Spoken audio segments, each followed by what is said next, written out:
Este es un mensaje más de Iglesia Logos. Síguenos en Facebook, YouTube e Instagram como iglesia.logos o visítanos en nuestros servicios domingos 11:30 de la mañana y miércoles 7:30 de la tarde. Estamos en Avenida Sanders y Eje Vial Juan Gabriel, en Ciudad Juárez, Chihuahua. Iglesia Logos, creados para alabanza de su gloria.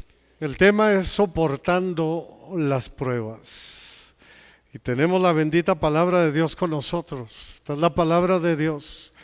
Y toda la palabra es inspirada por Dios y útil para enseñar, para redarguir, para corregir, para instruir en justicia, a fin de que el hombre de Dios sea perfecto, enteramente preparado para toda buena obra. Siempre dilo en tu ser, esta es mi palabra, es la palabra de Dios que el Señor nos ha dejado a nosotros. Recordemos que este tema viene precedido del tema inicial, que lo vimos la semana pasada, que es la sabiduría que viene precisamente de Dios, Dios instruyéndonos a través de su sabiduría. Santiago está enseñando que consideren, o les está enseñando a los que están siendo perseguidos en el primer siglo, porque a ellos está dirigida la carta, les está enseñando que consideren las pruebas y las tentaciones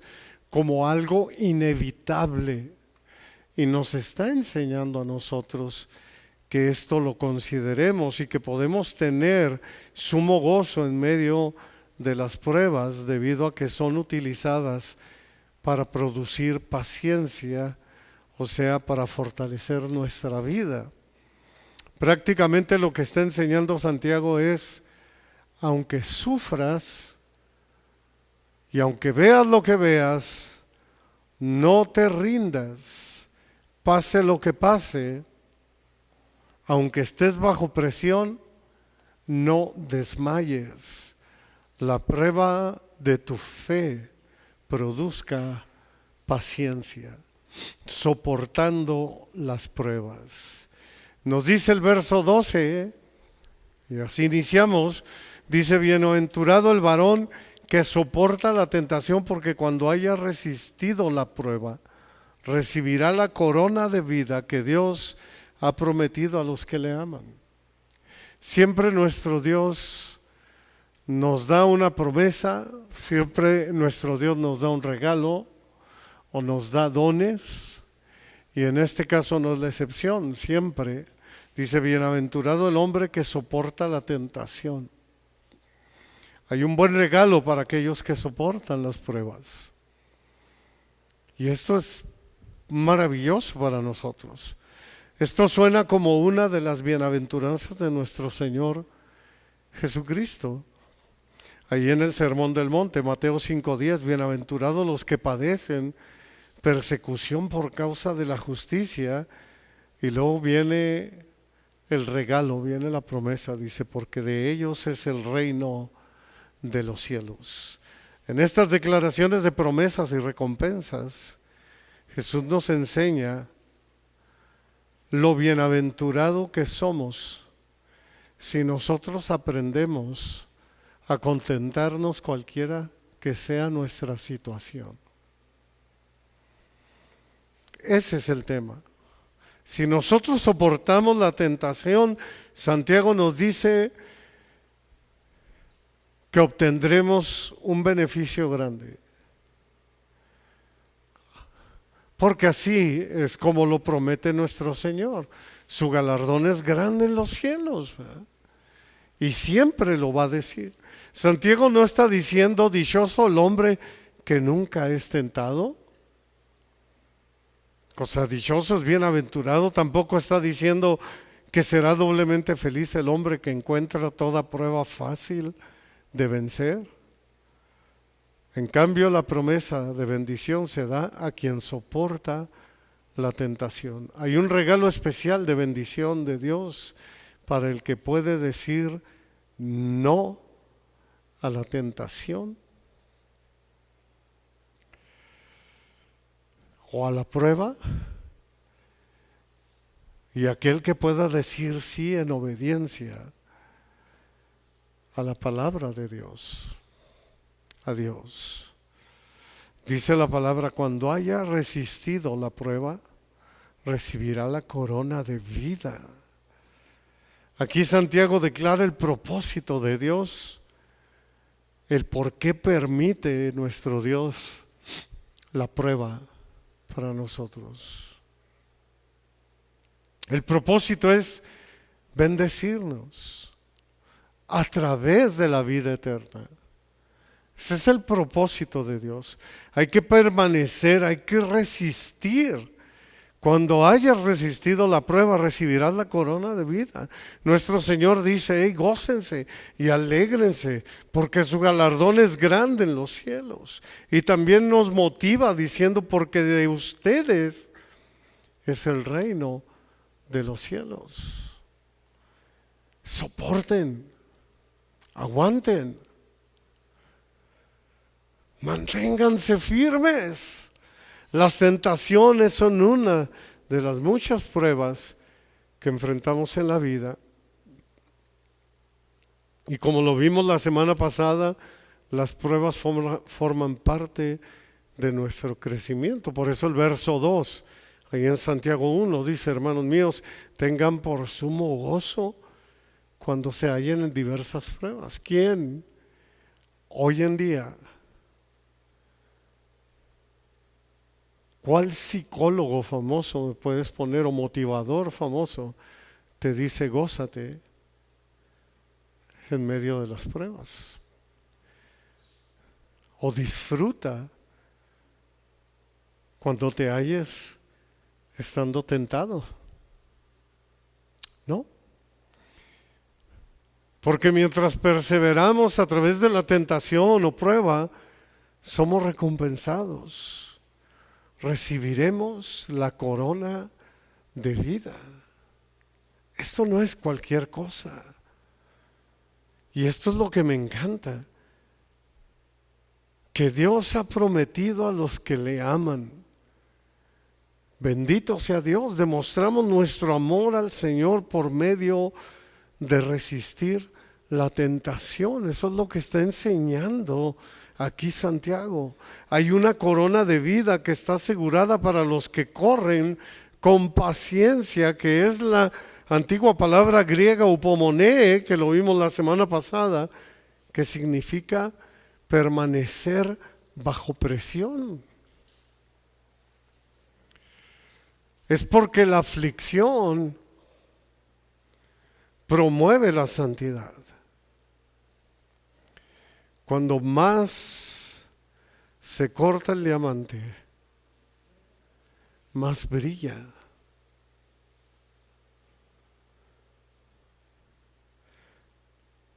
Nosotros no deseamos caer en el pecado porque sabemos que deshonramos a aquel que nos amó primero.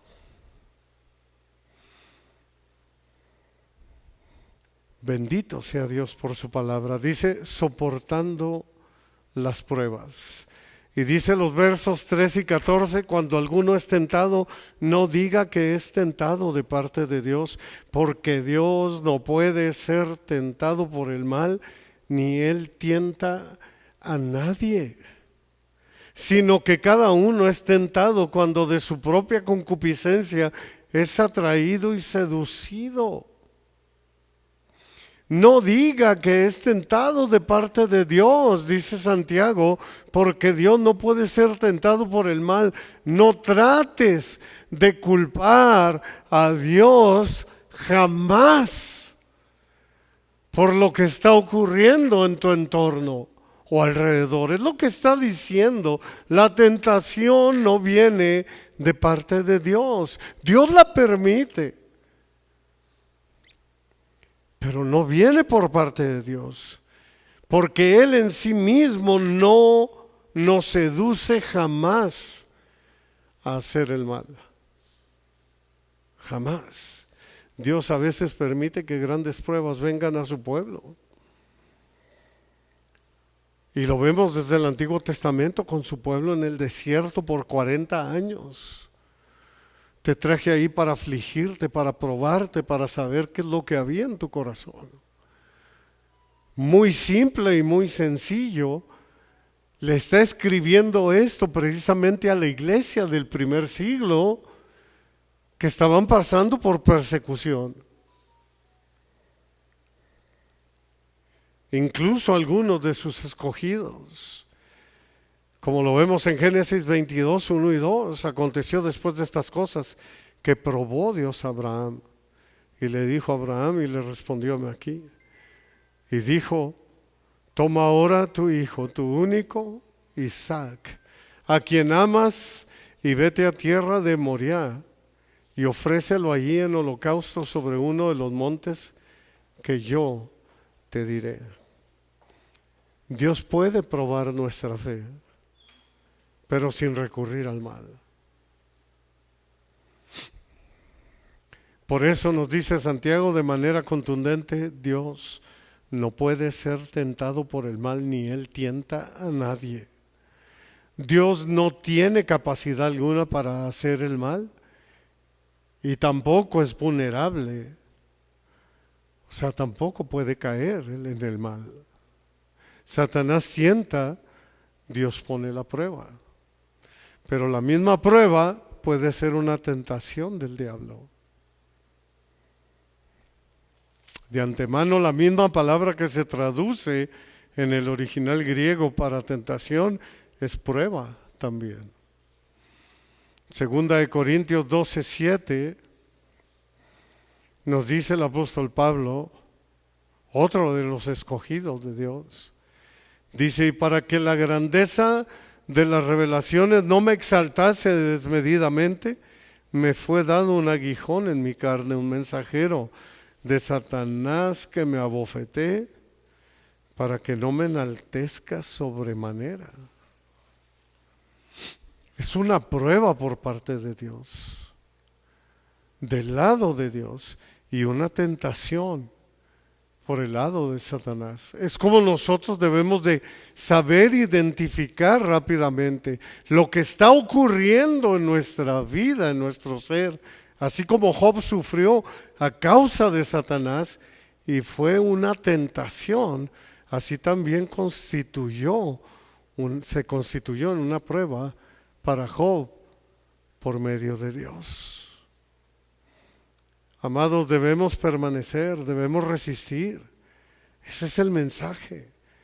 En 2 Corintios 12:10 dice, por lo cual, por amor a Cristo, termina diciendo Pablo, ¿no? Cuando Dios le dice, o sea, dice el apóstol Pablo, me fue dado un aguijón en mi carne, un mensajero de Satanás que viene y me abofetea. Obviamente nosotros no estamos al nivel del apóstol Pablo. La lucha de ellos era directamente con el enemigo. Tenía los reflectores puestos en ellos, el enemigo, Satanás. A nosotros tal vez nos tiene por ahí algunos demonios nomás que nos están custodiando. Pero después de esto dice el apóstol Pablo, y todos conocemos la historia, que rogó al Señor que lo quitara y le dijo, bástate mi gracia, que te baste mi salvación. Y después termina diciendo Pablo, por lo cual, por amor a Cristo me gozo en las debilidades, en afrentas, en necesidades, en persecuciones, en angustias, porque cuando soy débil entonces soy fuerte. Si tú te fijas, hay mucha similitud y no es casualidad lo que escribe el apóstol Juan, lo que escribe el apóstol Pablo, cuando ellos se hallan en distintas pruebas. El apóstol Pedro, si es posible, por un momento tengan que pasar por dificultades, pero gócense, porque su galardón es grande en los cielos. ¿Cómo es que esta gente podía gozarse en medio de las debilidades, en afrentas, en necesidades, en persecuciones, en angustias? Luego añade Santiago y dice, cada uno es tentado cuando de su propia concupiscencia es atraído y seducido. Aquí Santiago se está refiriendo a los deseos pecaminosos que brotan del alma del ser humano. Deseos que buscan disfrutar y satisfacer la carne. Romanos 3, 10 al 12 dice, como está escrito, no hay justo ni aun uno, no hay quien entienda, no hay quien busque a Dios. Está hablando del hombre natural. Todos se desviaron a una, se hicieron inútiles. No hay quien haga lo bueno, no hay ni siquiera uno. ¿Por qué? Porque los deseos están implantados en su naturaleza caída, estos deseos desenfrenados, estas concupiscencias. Termina escribiendo el apóstol Pablo, ahí en Romanos 3:18, dice, no hay temor de Dios delante de sus ojos. Y uno lo puede ver en el diario vivir con la gente que ves a diario, con el carnicero, con el albañil. Te das cuenta que no hay temor de Dios delante de sus ojos por su manera como ellos viven, como ellos hablan. Cuando Santiago escribió atraído y seducido, es una metáfora tomado de un animal que es atraído por una carnada. Es muy semejante al proverbio de la ramera sacando a una joven del camino correcto y atrayéndolo, ¿no? Este proverbio que leemos ahí en la palabra de Dios, con la carnada del placer para cometer una locura con ella. Y dice Proverbios 7, 22 y 23, al punto se marchó tras ella como va el buey al degolladero, como el necio a las prisiones para ser castigado, como el ave que se apresura a la red y no sabe que es contra su vida hasta que la saeta ¡fum!, atravesó su corazón.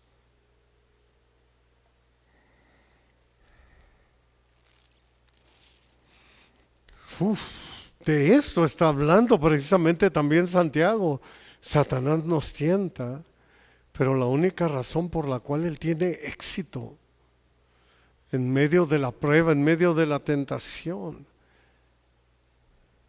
el gancho, la carnada que nos atrae y nos seduce, es debido a nuestra propia naturaleza caída, la cual corrompe nuestros deseos.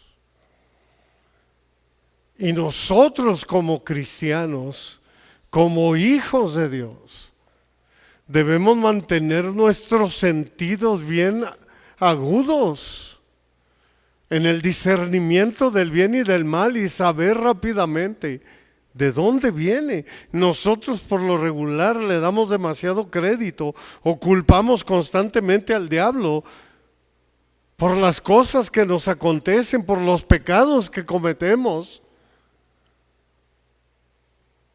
por tentarnos, y fallamos en reconocer que también somos atraídos por nuestras propias concupiscencias, por nuestros propios deseos desordenados.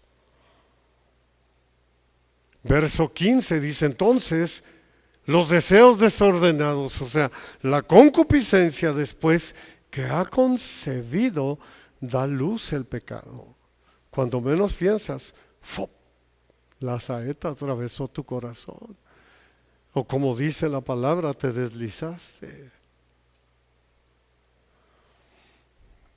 Y el pecado siendo consumado da luz, la muerte, y ahí ya no hay vuelta atrás. En estos versículos se despejan muchas dudas y hay que tener mucho cuidado. Algunos de los predicadores a los cuales les gusta enfatizar la soberanía de Dios dicen que Dios es el responsable de todas las cosas. Y no es así. No lo es. Ciertamente que Dios en su soberanía lo sabe todo y Él lo permite, pero no es el responsable de todo, porque Dios jamás es responsable por el pecado y el mal de los hombres. No hay maldad en Él, jamás. Los corazones de los hombres están sujetos a sus lujurias, depravados. debido a que ya están ciegos, endurecidos, depravados y viciados. Leemos en la palabra de Dios, el Salmo 5:4 dice, porque tú no eres un Dios que se complace en la maldad. El malo no habitará junto a ti. La palabra enseña la depravación del hombre o del ser humano, que ellos están entregados a lujurias depravadas. No hay temor de Dios delante de sus ojos. Ahora, esto es debido a que el Señor deprava o corrompe sus corazones de ninguna manera. Jamás. Dios no está jugando con nosotros. Sigamos leyendo ahí mismo en el Salmo 5. David lo dice, versos 5 y 6, los insensatos no estarán delante de tus ojos. Aborreces a todos los que hacen iniquidad. Destruirás a los que hablan mentira. Al hombre sanguinario y engañador abomina Yahvé. Tampoco creas cuando dicen que Dios ama al pecador y aborrece el pecado, ¿eh?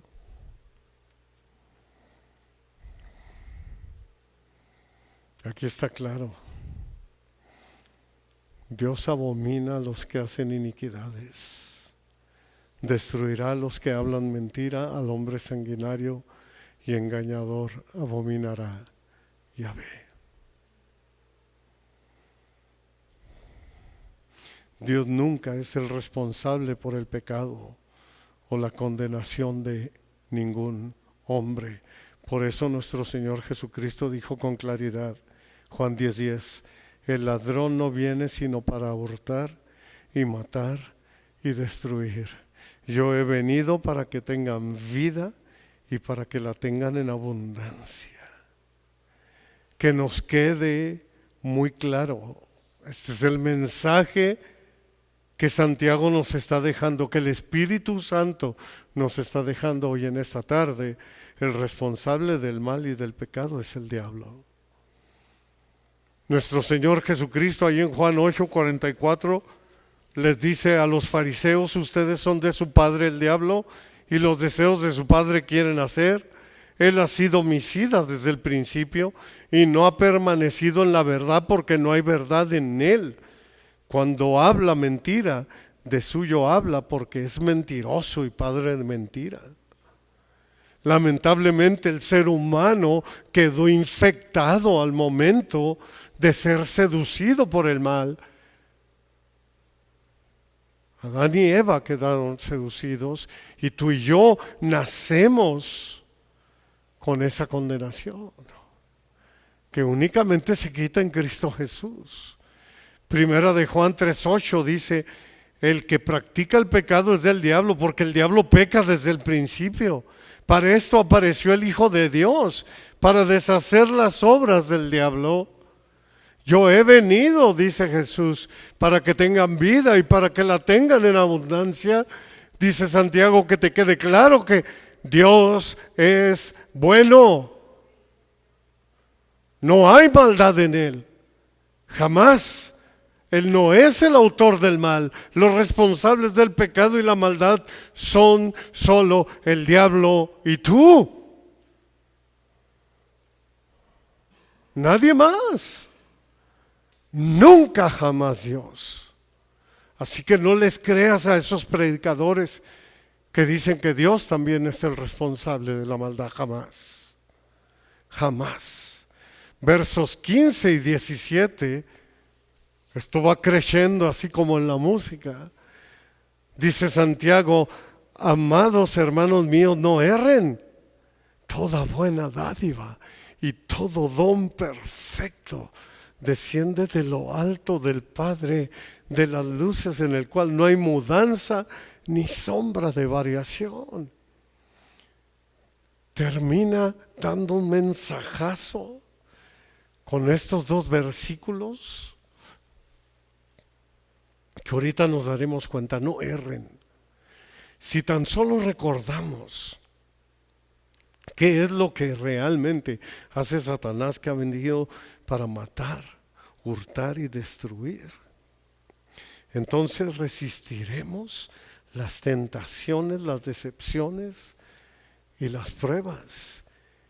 Y entenderemos este gran principio de que toda buena dádiva y todo regalo perfecto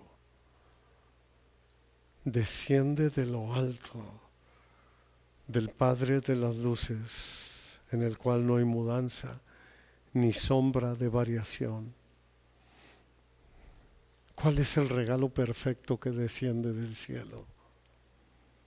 Cristo. Entenderemos lo que Cristo ha hecho por nosotros en la cruz. Esa es la buena dádiva y es el regalo perfecto que viene del Padre de las luces. Diremos como Santiago: no erren. La bondad, el amor de Dios está por encima de todo. La bondad de Dios no se puede comparar con ninguna otra, porque toda buena dádiva y todo regalo perfecto desciende de lo alto, del Padre de las luces. Son los cuerpos celestiales, esas luces a las que se refiere, son los cuerpos celestiales que vemos que iluminan todo el universo. Bueno, pues aún esa majestuosidad o esos planetas enormes que vemos en cada sistema solar, aún ellos tienen un lado en cierto tiempo que les da la sombra, como el planeta Tierra y como a la Luna. Y como a cada planeta llega un momento en que el sol brilla de un lado, pero tienen su tiempo en el que hay oscuridad. No así Dios. Nunca hay sombra en Dios. Dice Santiago: no hay mudanza ni sombra de variación. Dios siempre está brillando, hermanos. En Él no hay sombra, no hay maldad. Dios siempre está brillando en su santidad. Prestemos atención en Isaías 6, 1 y 2. Isaías tiene esa visión del cielo y dice: en el año que murió el rey Usías, vi yo al Señor sentado en un trono alto y sublime, y sus faldas llenaban el templo. Por encima de él había serafines. ¿Te puedes dar cuenta? Seres perfectos, serafines, ángeles. Cada uno tenía 6 alas. Y yo siempre me preguntaba: ¿por qué tienen 6 alas? Y no 2, y dice: con 2 cubrían su rostro, con 2 cubrían sus pies, y con 2 volaban.